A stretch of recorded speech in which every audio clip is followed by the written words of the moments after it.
Aujourd'hui, le filmographe est consacré à la carrière de Olivia de Havilland et John Fontaine, sur Séance Radio par BNP Paribas. Le filmographe aujourd'hui va s'intéresser à une affaire de famille, deux sœurs, Olivia de Havilland et John Fontaine. C'est avec Antoine Cyr. Oui, aujourd'hui, je vous propose que nous parlions de Olivia de Havilland et John Fontaine, deux sœurs qui ont marqué l'histoire d'Hollywood autant l'une que l'autre, alors que rien ne les disposait particulièrement à faire cela. Elles sont nées toutes les deux pendant la guerre de 14. En juillet 1916 pour Olivia de Havilland, en octobre 1917 pour sa sœur John Fontaine. Et donc elles sont les filles d'un avocat anglais qui enseignait le droit à l'université de Tokyo. Alors ce qu'il faut savoir, c'est qu'elles sont encore vivantes en 2012, elles sont donc âgées chacune de plus de 95 ans. Alors on peut se demander si c'est la réussite cinématographique ou bien la rivalité qui explique cette longévité, parce que c'est un euphémisme de dire que ces deux sœurs, Olivia de Havilland et John Fontaine, ne se sont jamais entendues. La dernière fois qu'elles se sont retrouvées dans la même pièce, c'était à la cérémonie des Oscars de 1979, et il a fallu les asseoir aux deux extrémités de la salle pour éviter tout incident. Voilà. Signalons d'ailleurs au passage qu'Olivia de Havilland s'est établie en France, alors que John Fontaine est resté aux États-Unis, et donc Olivia de Havilland a reçu une standing ovation à la cérémonie des Césars de 2011. Présidée par Jodie Foster. Je suis d'ailleurs née une belle année, 1962. Mais on m'a souvent dit que les comédiennes n'ont pas d'âge. C'est bien vrai, surtout à Hollywood. Olivia de Havilland nous le prouve de nouveau ce soir. Oui.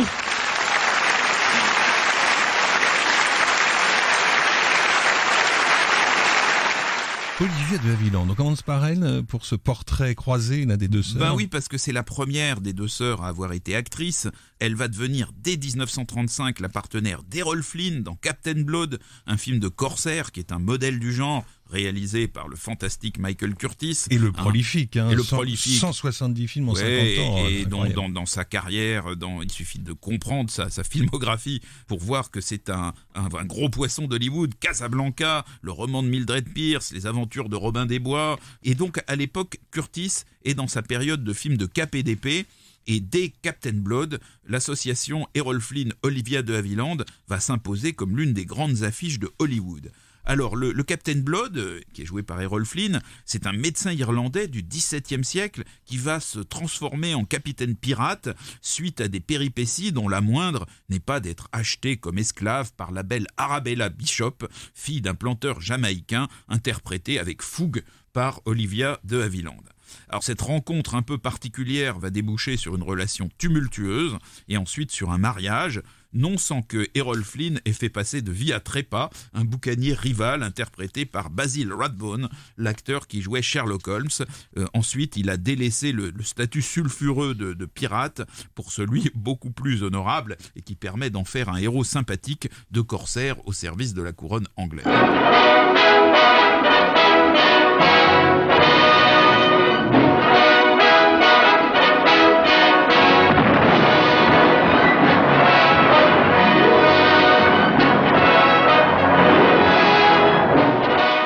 Antoine Cyr, on continue le portrait d'Olivia de Havilland. On en est où là ?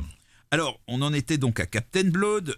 Olivia de Havilland est magnifique d'élégance et de tempérament dans le rôle de la volcanique Arabella, et on comprend que Michael Curtis ait voulu la réunir à nouveau avec Errol Flynn dans La charge de la brigade légère, tournée dès l'année suivante en 1936. Alors, ce film est un film bizarre, et d'ailleurs on comprend, vous Laurent qui êtes un spécialiste des remakes, que Tony Richardson ait voulu en faire un remake beaucoup plus approfondi quelques années plus tard, parce que là franchement La charge de la brigade légère, c'est un drôle de film.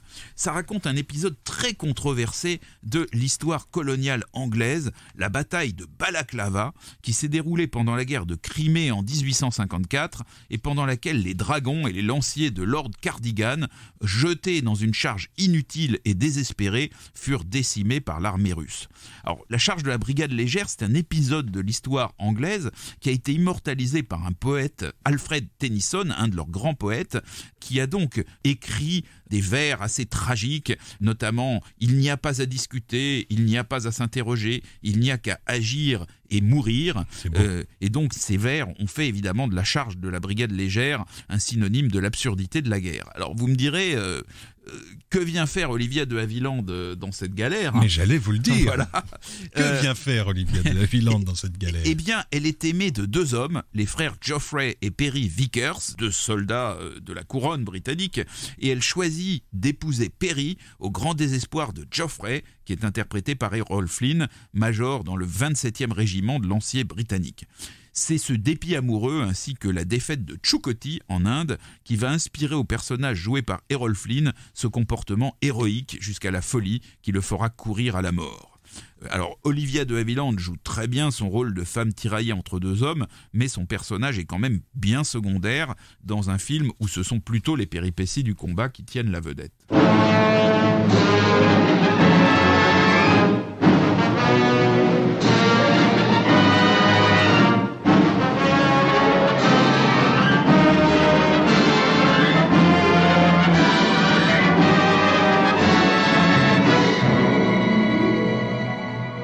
Antoine Cyr, on revient à Olivia de Havilland qui retrouve elle-même Errol Flynn maintenant dans un nouveau film. Oui, et alors là, c'est pas un petit film quand même, Ah et non, parce que c'est les aventures de Robin des Bois en 1938. où l'on retrouve Basil Rathbone. Exactement. Là, c'est encore un film d'action. Olivia de Havilland interprète Lady Marianne, la princesse normande au grand cœur, dont les beaux yeux s'ouvriront sur la misère des Saxons. Une des premières fois où on verra des beaux yeux en Technicolor, un des premiers grands films de Technicolor. Absolument. Alors, on se souvient que Olivia de Havilland avait débuté dans le rôle de la volcanique Arabella. Alors maintenant, elle a des personnages de femmes dont on se dispute le cœur dans des films d'action, mais c'est quand même un petit peu frustrant. Et alors, cette frustration va être confirmée dans un 4e film de Michael Curtiz, où elle partage à nouveau l'affiche avec Errol Flynn. Et ce film, c'est La vie privée d'Élisabeth d'Angleterre. Alors, cette fois-ci, le film ne manque pas de profondeur. Le problème, c'est que Olivia de Havilland, qui interprète Penelope Gray, une intrigante de la cour, partage l'affiche avec une autre femme qui est Bette Davis, qui joue le rôle titre, celui d'Elisabeth, et c'est bien la composition de Bette Davis jouant volontairement sur la disgrâce qui va faire le succès de ce film. On dit que Bette Davis aurait préféré Laurence Olivier en face d'elle, mais enfin bon, c'est Errol Flynn. C'est Errol Flynn, oui, parce que Errol Flynn, qui était d'origine australienne, avait un accent de Tasmanie, et évidemment, pour jouer un lord anglais du XVIIe siècle, ça peut être considéré comme un handicap. Mais enfin, licence poétique. Il faisait le boulot. Et donc la relation sur ce film entre Michael Curtiz et Olivia de Havilland, alors qu'ils ont tourné déjà 4 films ensemble, cette relation va être mauvaise. Il faut dire aussi que le tournage de ce film se chevauche avec celui de Autant en emporte le vent. Alors dans cette grande fresque sudiste, Olivia de Havilland joue encore un second rôle, celui de Mélanie Hamilton. Donc cette fois-ci, elle est éclipsée par Vivien Leigh, l'immortelle interprète de Scarlett O'Hara. Et c'est donc encore une source de frustration, d'autant que David Selznick, le producteur d'Autant en emporte le vent, n'est pas satisfait des prestations d'Olivia et que plusieurs scènes vont devoir être retournées expressément pour cette raison après visionnage des rushs. Il a dû envoyer des longs mémos comme il faisait d'habitude. On ne saurait trop conseiller les lectures de Hitchcock et Selznick de Léonard Leff, qui reprend tous les mémos de Selznick, et c'est une littérature incroyable où il pinaille, il parle de la moustache de machin qui est trop ceci, trop cela. Donc là, je suppose que c'était exactement la même chose pour la pauvre Olivia. C'était un producteur impliqué. Oui. Mais alors justement, cette période va conduire Olivia à se rebeller contre la domination des studios sur la carrière des acteurs hollywoodiens et à obtenir des décisions de justice qui vont sans doute contribuer à rendre cette relation de travail plus équilibrée.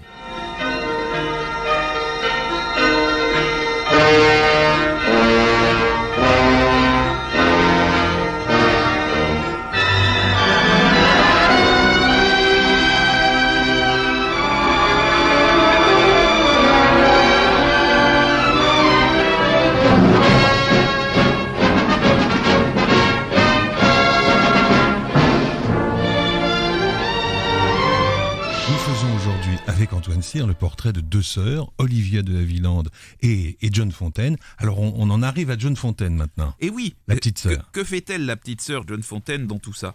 Eh bien, elle va accéder au vedettariat dans des conditions qui ont tout pour mettre sa grande sœur dans la plus noire colère, en étant en haut de l'affiche dans Rebecca, le premier film américain d'Alfred Hitchcock. C'est un film sorti en 1940, mais enfin bon, Hitchcock était remarqué aux États-Unis depuis longtemps, donc c'est un projet qui était préparé de longue main. On avait commencé à en parler dès 1937.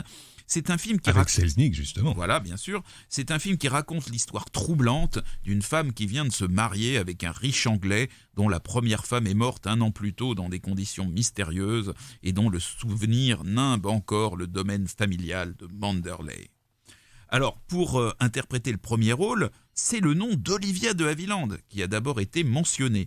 Et puis, il a été écarté par le producteur qui, comme vous venez de le dire, n'est autre que David Selznick, celui d'Autant en emporte le vent.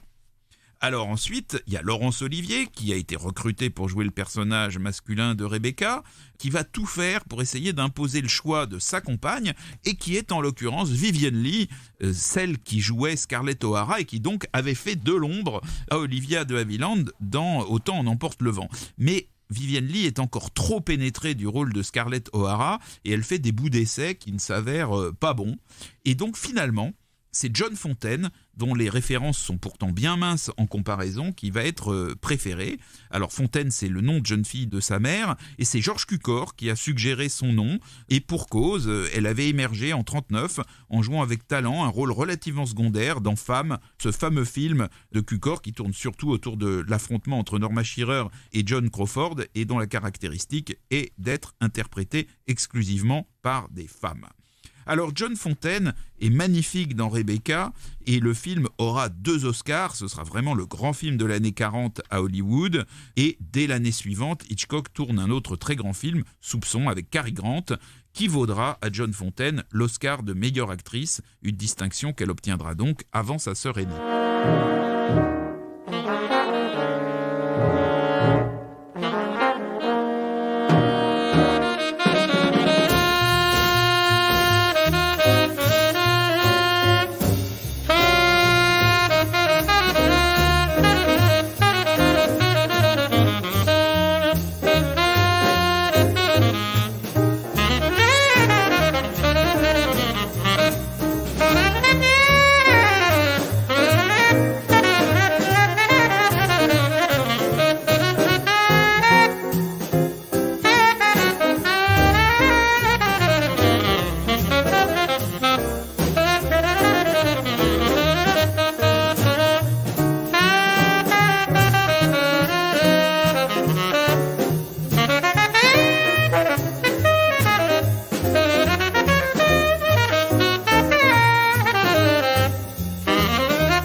Antoine Cyr, on retrouve John Fontaine. On en est où là? C'est le milieu des années 40. Elle a eu son Oscar. Oui, elle a eu son Oscar avant Olivia de Havilland.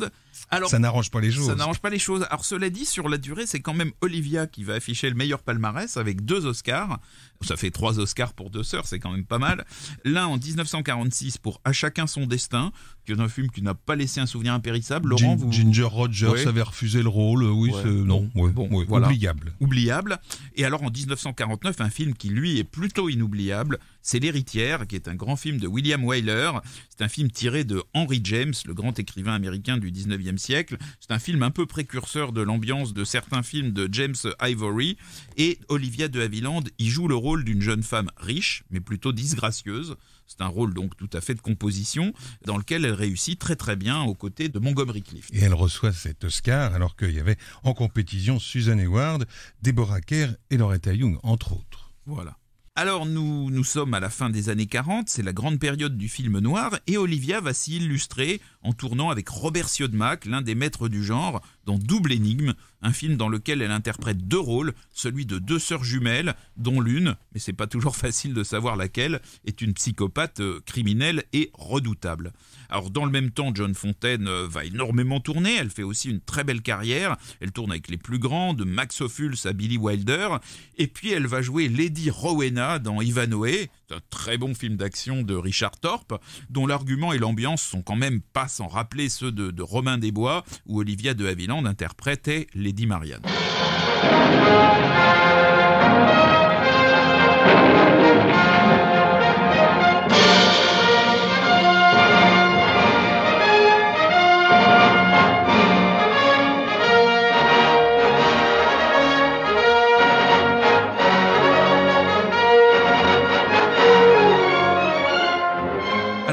Concerne Joan Fontaine, je voudrais mentionner 2 films peut-être moins connus et pourtant très attachants. Le premier, c'est From This Day Forward, en 1946. C'est un film de John Berry. Le jeune John Berry, son deuxième long métrage. Deuxième long métrage, ouais.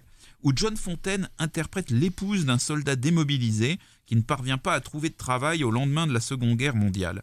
Alors, Joan Fontaine, elle interprète dans ce film, avec beaucoup de grâce et de simplicité, le rôle d'une Américaine moyenne confrontée aux problèmes de la vie ordinaire. Mais alors, il se dégage de ce film une ambiance très particulière qui vient certainement de l'omniprésence de High Bridge. C'est un pont de New York qui est très beau, qui est moins connu que celui de Brooklyn, mais qui a un charme fou. Et d'ailleurs, si vous allez à New York, il fait depuis plusieurs années l'objet d'une restauration intensive. Voilà, donc From This Day Forward, c'est un très beau film, un peu nostalgique sur les difficultés de la classe moyenne américaine dans l'après-guerre, avec une très sensible et très belle Joan Fontaine, mais aussi ce fameux pont de High Bridge. L'autre film que je voudrais mentionner, c'est Born to be Bad, de Nicolas Ray, où Joan Fontaine incarne avec brio une intrigante épouvantable qui cerne la zizanie et qui brise les coupes autour d'elle. C'est presque incroyable la manière dont elle s'y prend. Et puis en même temps, quand on connaît la vraie vie, on sait que ce genre de personnage, hélas, masculin ou féminin d'ailleurs, existe tout à fait. Et Born to be Bad, donc on peut retrouver aussi sous le titre français, quelquefois exploité sous ce titre, La femme au maléfice. Alors la fin de la carrière des 2 sœurs va être moins intéressante. On va les trouver, c'est le sort parfois des stars un peu sur le retour. On va les trouver beaucoup dans des films catastrophes, notamment ceux de Irwin Allen, le maître du genre des années 60 et 70.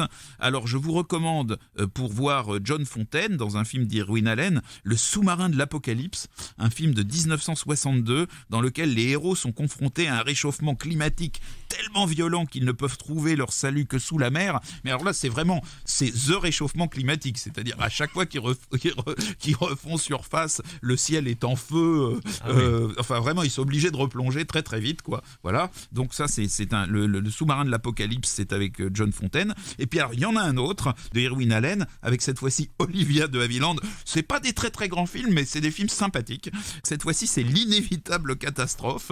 Et alors là, dans ce film, ce sont les mutations transgéniques des abeilles qui déclenchent la fin du monde. Donc cette fois-ci, c'est Olivia de Havilland. Voilà, Olivia de Havilland et Joan Fontaine auront été 2 très grandes actrices étroitement liées à l'âge d'or d'Hollywood. Elles vont peut-être pas mourir réconciliées, mais après tout, elles sont confondues à jamais dans notre admiration. Comme vous, merci Antoine. Le Filmographe vous a été présenté par Antoine Cyr et Laurent Bourdon sur Séance Radio par BNP Paribas.